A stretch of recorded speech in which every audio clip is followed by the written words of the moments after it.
I'm Rick Kaler. Thanks for joining me. Well, here's a conversation I've had too many times. Chat with an acquaintance turns into investments. This man says proudly that he invests the maximum into his 401k. I say, hey, that is great. What allocation have you made between equities and bonds? I'm curious. He says he just divides his contributions equally among the 4 investment choices the plans offer. I cringe. While it's wise to put the maximum into your 401k, it's also important to choose the right investment options. Just taking the number of funds and dividing your money equally amongst them is probably not the wisest thing to do. Choosing the best investment options is difficult for most people. And that was highlighted in the 2004 book Pension Design and Structure by Olivia Mitchell and Stephen Utkus. In one study, participants were asked to allocate their 401k contributions between 2 investment funds.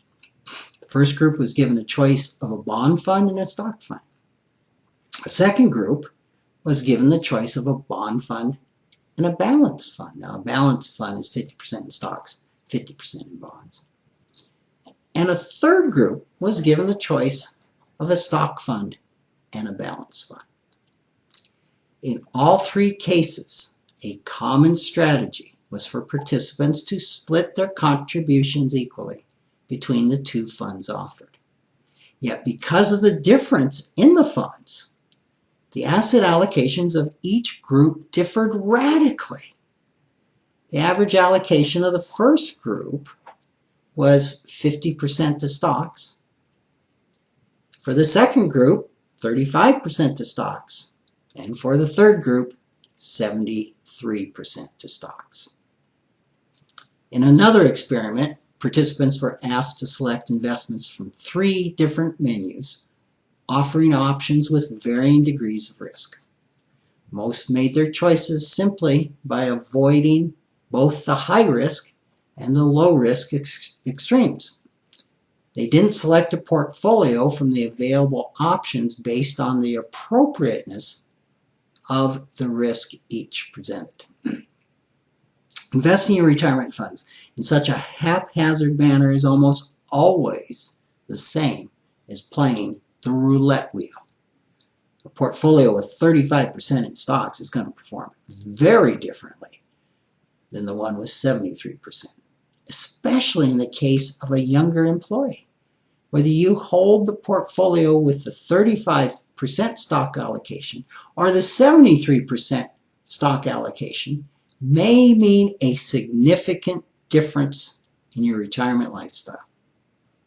In another study, when employees were given a choice between holding their own portfolio or the portfolio of the average participant in the plan, guess what they chose?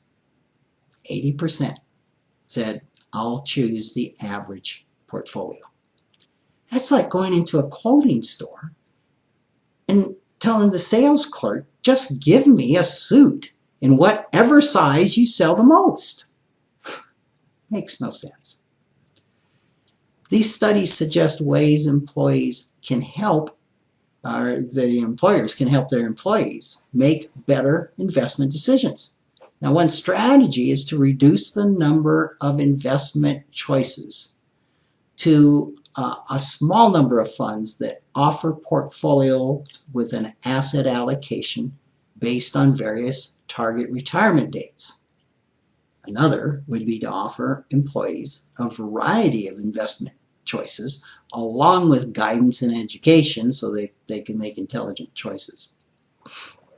In my 30-plus years of investment experience, the strategy that I've seen work best is having a wide variety of asset classes. That would be global stocks, global bonds, real estate, investment trusts, commodities, things of that type, that do well in a variety of economic scenarios.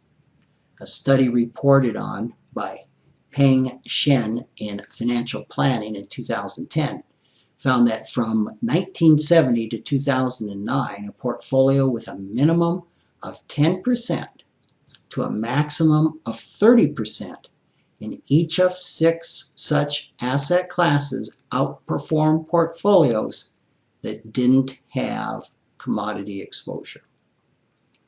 Once you've chosen a variety of asset classes, then keep your hands off except for periodic rebalancing. True, this strategy means that in any given year you will always have winners and losers in your portfolio.